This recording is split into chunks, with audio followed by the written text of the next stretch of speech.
Hello everyone, welcome back to the channel. Hope you are doing well and fine. And in today's video, I'll be showing you how to connect and use external monitors and peripherals. So without wasting any time, let's just jump right on the video and make sure to watch this video till the end and follow the steps as well. Now, some of the options can be connecting an external monitor.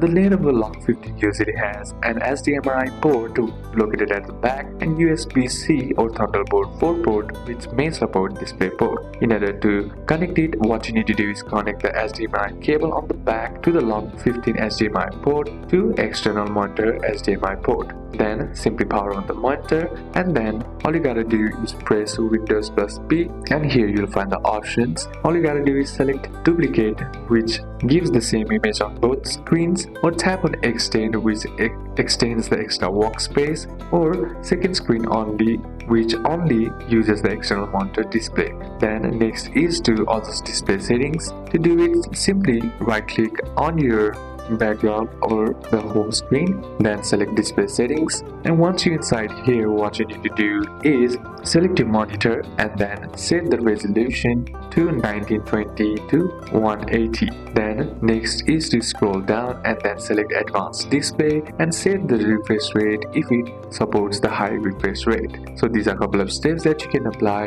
and that's it for today's video, guys. Hope this video was useful to you. Leave a like if it did, comment down any questions that you have, and see you soon on the next one.